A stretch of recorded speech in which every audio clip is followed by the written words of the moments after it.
मैं हूं अंकित अवस्थी। बाजार में जिस तरह से आए दिन इन्वेस्टर्स के पैसे डूबने की खबर हेडलाइन बनती है, लगातार बाजार के अंदर ऐसी सुर्खियां युद्ध के काल में बन रही हैं कि यूएस ईरान का वॉर हुआ तो 51 लाख करोड़ रुपए बाजार से खत्म हो गए।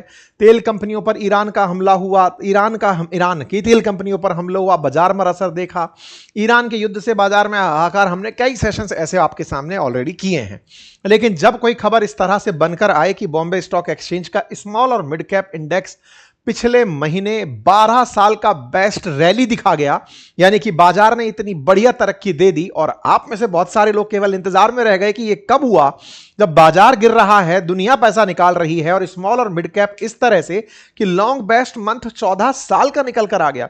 तो कारण जानने तो बनते हैं कि आफ्टर ऑल पिछले महीने में ऐसा क्या किया स्मॉल कैप और मिड कैप ने जो इतना तेजी से ऊपर चढ़ा, और क्या है जो एनालिस्ट्स हैं उन लोगों का प्रेडिक्शन फ्यूचर को लेकर। आइए इन सब चीजों के बारे में डिस्कस करते हैं। लाभ होगा या मुनाफा, लाभ होगा या घाटा, ये तो खैर आपकी ट्रेड बेनिफिट, ट्रेड हैबिट पर निर्भर करता है। लेकिन कई बार आपको क्या ट्रेडर्स कर रहे हैं और क्या एनालिस्ट सोचते हैं, यदि ये जानने का मन करे तो आज के सेशन में मैंने कमेंट बॉक्स के अंदर एक लिंक पिन किया है जिसमें एंजल वन के थ्रू आप लोगों को एक्सपीरियंस जो एक्शनेबल इनसाइट्स हैं वो उपलब्ध कराई जा रही हैं। ये प्रो इनसाइट्स हैं। अगर आपने उनके थ्रू डीमैट अकाउंट खोला हुआ है तो आपको वहां पर 7 दिन के लिए फ्री इनसाइट्स की बेस्ट ट्रेड प्रैक्टिस क्या कर सकते हैं, कौन सा स्टॉक लिया जा सकता है, कैसे लिया जा सकता है, वो जानकारी आपको दे रहे हैं। तो एक बार जाकर के आप इनकी इस सुविधा का लाभ उठाइए। अगर डीमैट अकाउंट नहीं है तो जाकर के लिंक कमेंट बॉक्स में पिन है, वहां से अकाउंट ओपन कर लीजिए और बहुत सारे एक्सक्लूसिव बेनिफिट्स उपलब्ध हैं, उनका लाभ ले लीजिए। और हां, अगर चैनल पर नए हैं तो सब्सक्राइब कर लीजिए ताकि ऐसी जानकारियां आपको लगातार मिलती रहें। चर्चा किस बात की है? चर्चा है कि अप्रैल का जो महीना बीता है इसमें मिड कैप और जो लार्ज मिड कैप और स्मॉल कैप के जो स्टॉक्स हैं उन्होंने बहुत तेजी से बाजार पकड़ा है। कैसा कि निफ्टी 50 करीब 5.8% बढ़ा, निफ्टी 100 लगभग 7% बढ़ा, निफ्टी मिड कैप 150 जो है वो 10.7% बढ़ा और स्मॉल कैप जो है वो 250 13.4% बढ़ा। आप में से कई लोग मिड कैप, लार्ज कैप और स्मॉल कैप होते क्या हैं ये जानते होंगे, नहीं जानते तो हम थोड़ी देर में उसकी भी चर्चा करेंगे। साथ ही साथ में यहां दो और था कि माइक्रो कैप 250 जो है उसमें 16.2% की बढ़त दर्ज की गई। ये चर्चा बड़ी चर्चा क्यों है? चर्चा इसलिए क्योंकि बाजार में जिस तरह की सूचनाएं हैं उसमें यही है कि हमारे देश से एफआईआईज ने पैसा बाहर निकाल लिया, बिकवाली हो गई है, बाजार गिर रहा है, इन्वेस्टर भाग रहा है, विदेशी निवेशक निकल के जा रहा है और इसी के कारण से ये सुर्खियां आपके लिए बड़ी बातें बनती हैं। लेकिन चलिए इससे पहले मैं आपको आगे बताऊं, थोड़ा सा ये डिफरेंस समझ लेते हैं, ये लार्ज, मिड और स्मॉल है क्या। देखिए, according to Bombay stock exchange, national stock exchange, हम जहां पे बॉम्बे स्टॉक एक्सचेंज की बात करते हैं तो लिस्टेड कंपनीज के अंदर जहां टॉप 30 कंपनीज की बात होती है, वहीं पर नेशनल स्टॉक एक्सचेंज में जिनका सूचकांक निकाला जाता है 50 कंपनियों का निकाला जाता है। शुरुआत में निफ्टी 50 आप उसे कहते हैं। बॉम्बे स्टॉक एक्सचेंज में जैसे आप सेंसेक्स कहते हैं, वो टॉप 30 कंपनियों का प्रोफाइल होता है। ऐसे में बॉम्बे स्टॉक एक्सचेंज के अंदर जो लिस्टेड कंपनी है उनकी टॉप 100 कंपनीज को लार्ज कैप कंपनीज कहा जाता है। ठीक है, national stock exchange, Bombay stock exchange लगभग टॉप 100 कंपनी एक जैसी लेकर चल रहे होते हैं। अगर आप एनएसई के लेकर चल रहे हो तो एनएसई टॉप 100 हो गया, उधर कहा तो बीएसई टॉप 100 हो गया। ठीक है, इनके ऊपर जनरली अगर देखा जाता है तो 20,000 करोड़ से ऊपर का मार्केट कैप इनका होता है। जनरली ब्लू चिप कंपनी होती है, बड़ा बाजार ये अपना मेंटेन करके चल रही होती है। मिड कैप के अंदर उस 100 से लेकर के 250 रैंक तक, यानी रैंकिंग है मार्केट कैप के हिसाब से, और उसमें एक रेंज है कि 5,000 करोड़ से लेकर 20,000 करोड़ का अगर मार्केट कैप है तो इसे मिड कैप कंपनी के अंदर माना जाता है। वहीं स्मॉल कैप जो 251वें नंबर से लेकर के 500वें नंबर तक आती हैं, 5,000 करोड़ से कम की कंपनियां हैं, उन्हें स्मॉल कैप में रखा जाता है। फिर उसके नीचे फिर पीको कैप बनते चले जाते हैं, नैनो कैप बनते चले जाते हैं, फिर वो ग्रेडिंग है। लेकिन 5,000 करोड़ की कंपनी तक जो कंपनियां हैं उन्हें हम स्मॉल कैप के अंदर रखते हैं। यानी एक प्रकार से मार्केट कैप ही मेजर डिवीजन है। 5,000 करोड़ से कम है तो स्मॉल कैप, 5,000 से 20,000 मिड कैप। अप्रॉक्स आइडिया है ये, जो कि हम लिस्टिंग में अगर देखें तो टॉप 100 से लेकर के 250 तक की कंपनियों का नंबरिंग हो गया। ये 250 के बाद में फिर आप उसे स्मॉल कैप में डाल देते हैं। चर्चा ये हुई ब्लूमबर्ग के एक रिपोर्ट के अनुसार कि स्मॉल कैप 100, यानी स्मॉल कैप की जो 100 कंपनीज रही, जैसे लार्ज कैप की 100 कंपनीज रही, जैसे यहां पर 150 कंपनीज रही मिड कैप की, जैसे यहां पर 251 से लेकर के आप 351 तक लेकर चले, तो इसकी जो स्मॉल कैप 100 की जो इंडेक्सेस रही उन्होंने अप्रैल में 18% से अधिक की तेजी दिखाई। 2004 के आंकड़ों में तक के आंकड़ों में केवल 2 बार ही हासिल की गई ये उपलब्धि है। मतलब अपने आप में ये उपलब्धि एक बड़ी उपलब्धि काउंट की जा रही है 4 से लेकर अब तक काउंट की गई उपलब्धियों में। ठीक है, इंडिया का स्मॉल कैप जो है वो बेस्ट मंथ कंसीडर किया गया स्मॉल कैप के लिए 2014 के बाद। इससे पहले 2014 में 22% इस सूचकांक के अंदर वृद्धि आई थी, जब पहली बार नरेंद्र मोदी के नेतृत्व में सरकार बनी थी। उस समय पर ऐसी रैली देखी गई थी। फिलहाल अगर मार्केट कैप के हिसाब से बात की जाए तो वर्तमान में भारत के अंदर स्मॉल कैप का जो बाजार है वो 19% है और लार्ज कैप का बाजार घटकर 61% बना हुआ है।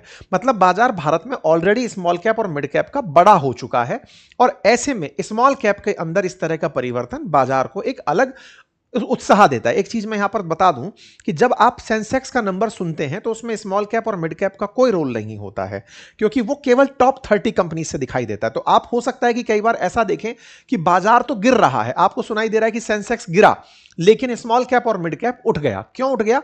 क्योंकि उसके अंक वहां शामिल ही नहीं हो रहे। अब ये क्या मतलब हुआ, इसको आसान तरीके से समझते हैं। अगर मैंने आपसे कहा कि आपने 12th का एग्जाम दिया, उसमें 6 सब्जेक्ट थे आपकी, लेकिन जो मेरिट बनेगी वो केवल 3 सब्जेक्ट से बनेगी। अब 3 सब्जेक्ट के अंदर आपने परफॉर्म किया तो परसेंटेज तो आ गई, लेकिन बाकी 3 सब्जेक्ट्स और भी थे जिसमें भी स्कोर किया जाता है, लेकिन मेरिट में यानी परसेंटेज बोलते समय उन्हें काउंट नहीं किया जाएगा। बिल्कुल ऐसे ही हमारा बॉम्बे स्टॉक एक्सचेंज है। टॉप 30 कंपनीज का जो वो परफॉर्मेंस है उससे सेंसेक्स डिसाइड हो गया। बाकी कंपनियों ने क्या किया इसका कोई कंसीडरेशन नहीं हुआ। इसके चलते जो बाकी कंपनीज ने किया, जब आप उसे डिस्कस नहीं करते तो बाजार का कई बार सही एसेंस आपको पता नहीं रहता कि बाजार चल किधर रहा है। यही कारण है कि बहुत बार हेडलाइंस में जगह नहीं बना पाता। आप केवल यही सुनते हैं कि बाजार इतना टूटा इतना टूटा, क्योंकि वो केवल सेंसेक्स और निफ्टी 50 पर रिपोर्टिंग दे रहे हैं। ये स्मॉल कैप और मिड कैप की खबर बीच बीच में ही बाहर निकल कर आती है कि ये स्टॉक ऐसे क्यों उठ रहा है। जैसे बीच में ओला उठा था, हमने कवर किया था आपके सामने, तो ऐसे ही अब ये खबर उठी है तो ये सुर्खी बनकर आपके सामने आई है। ठीक है ना? तो इस तरीके से आप समझिए कि 1.75 लाख करोड़ रुपए की जहां निकासी हुई हो, वहां अप्रैल के अंदर केवल 44,000 करोड़ की निकासी हुई। मतलब बाजार से निकासी का दौर जारी था। विदेशी जो निवेशक था वो पैसा लेके जा रहा था और डोमेस्टिक इन्वेस्टर अपना पैसा लगाया जा रहा था। रुपया डॉलर के मुकाबले कमजोर हो रहा था, जियोपॉलिटिकल रिस्क बढ़ रहा था, क्रूड के जो भाव हैं वो बढ़कर $125 प्रति बैरल तक पहुंचने की बातें आ रही थी। लेकिन इसी बीच में मंथ टू डे अगर हम बात करें तो देश की कुछ मिड कैप कंपनीज ने जबरदस्त परफॉर्म करना शुरू किया। जैसे आप लास्ट ट्रेडेड प्राइस से देखें तो अप्रैल गेन जो है वो इन कंपनीज के जो आपके सामने लिस्ट है, अगर आप इनको देखें तो इनमें बढ़िया मिड कैप के अंदर ग्रोथ देखी गई और इसके पीछे कई कारणों को जिम्मेदार ठहराया गया। सबसे प्रमुख कारणों के अंदर अगर हम एक्सपर्ट्स की बात माने तो कारण कई हैं। उनमें से कई कारण तो यह है कि सब मार्केट पहले ही बहुत लो में चल रहा था, मिड कैप स्मॉल कैप काफी लंबे समय से संघर्ष कर रहे थे। तो हमेशा ऐसा होता है ना कि बाजार जब गिर रहा होता है तो गिरते बाजार में परचेजिंग होती है और इंडियन इन्वेस्टर्स ने इस बात को बढ़िया से समझ लिया है। तो एक तो मिड कैप स्मॉल कैप में बढ़िया परचेजिंग हुई। दूसरा, अधिकांश जो लार्ज कैप कंपनीज हैं, भारत की ब्लू चिप कंपनी है, वो सीधा टैरिफ से प्रभावित होती हैं, स्टॉक्स प्रभावित होते हैं। Mid cap large cap domestic players बड़े हैं, तो डोमेस्टिक डिमांड अभी भी बनी हुई है। इसके प्रभाव भी इसके अंदर देखने को मिले। यानी मिड कैप और स्मॉल कैप जो है वो लंबे समय से जहां स्ट्रगल झेल रहे थे, उन्हें ऊपर के गिरते बाजार में निवेशकों का एक समर्थन मिलता चला गया और वो इसके अंदर एंट्री करते चले गए। कुछ इस प्रकार की रिपोर्ट्स मानी गई। साथ में कुछ लोगों का यह भी कहना है कि स्मॉल कैप मिड कैप के अंदर चूंकि बेस यानी कि डिनोमिनेटर जो है वो छोटा है, तो ग्रोथ ज्यादा दिखती है। मतलब 15,000 पर अगर 5,000 की कमाई करी आपने तो आप सीधा सीधा 33% बोल पाते हैं। लेकिन वहीं 50,000 के निवेश पर 5,000 की कमाई की होती, स्टॉक महंगा था, 5,000 की एडिट हुई, तो उसमें परसेंटेज कम नोटिस होती है। इसलिए बोले यहां पर आपको ऑब्जर्व जल्दी होता है कि बाजार ने हमको बढ़ोतरी दी है। तो सबके कुछ लोगों के ऑब्जर्वेशन मेथड्स हैं और कुछ का कहना है कि बाजार में रियल में इस तरह की पॉजिटिविटी देखने को मिली है। अब सवाल है कि साहब क्या ये लगातार जारी रहेगी? देखो, इस बारे में संकेत तो सकारात्मक ही हैं। कहा भी जा रहा है कि मध्य अवधि जो इसके अंदर सुधारात्मक रिकवरी है वो देखने को मिल सकती है। लेकिन जहां तक बात हो जियोपॉलिटिकल घटनाओं की और एफआईआई की बिकवाली की, उनके असर को भी लेकर विशेषज्ञों की राय है, एनालिस्ट की राय है कि इस चीज के अंदर बहुत ओवर प्रॉमिसिंग होकर के एंट्री कर जाने की जरूरत नहीं है कि लीजिए साहब अब तो ये सब उठ ही रहा है, दिन पलट गए, अब तो पैनी स्टॉक खरीद के रख लेते हैं, बाजार बदलने वाला है।